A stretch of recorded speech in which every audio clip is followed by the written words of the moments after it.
ताहिर, कुछ तो बोलो, इस तरह चुप मत रहो। मैंने वेदांत को मार दिया। मुझे उसके साथ यही करना चाहिए था।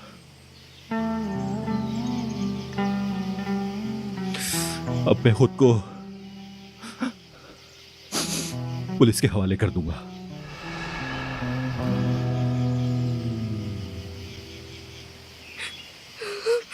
नफीस, नफीस, नफीस, नफीस, नफीस, नफीस, नफीस, नफीस रुक जाओ। नफीस, ऐसा मत करो। ये तुमने क्या किया? ये तुमने क्या किया?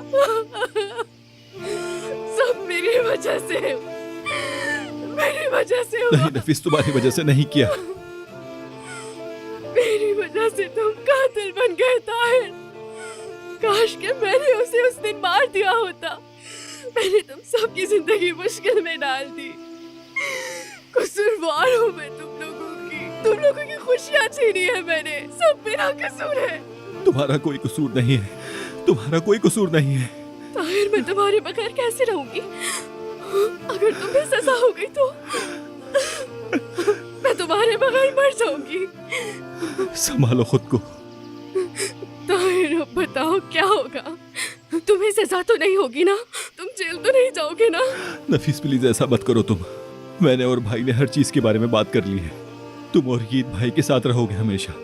आसिया भाभी हमेशा तुम्हारा अपनी बहनों की तरह ख्याल रखेंगी। ताहिर, मैं तुम्हारे बगैर नहीं रह सकती। मैं तुम्हारे बगैर जीने का तस्वीर भी नहीं कर सकती। बिल्कुल नहीं। ताहिर, मुझसे दूर मत जाना। मुझे छोड़कर कभी मत जाना। मैं तुमसे इल्तिजा करती हूँ, खुदा के लिए मत जाना।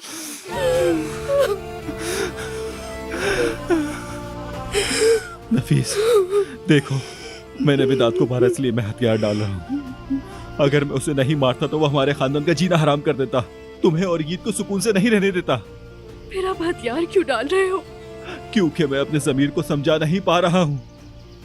ताहिर कलीली एक कातिल है और मैं इस कातिल को सजा दिलवाना चाहता हूँ। मैं जानता हूँ इसकी कीमत बहुत भारी है। तुम्हारे बगैर रहना मेरे लिए मरने से बदतर है, लेकिन खुद को कैसे माफ करूँ? तुम मुझे माफ कर दो नफीस, तुम मुझे माफ कर दो। मैं तुमसे माफी चाहता हूँ। मैं तुम्हें अकेला छोड़कर जा रहा हूँ। मुझे माफ कर दो नफीस, माफ कर दो मुझे।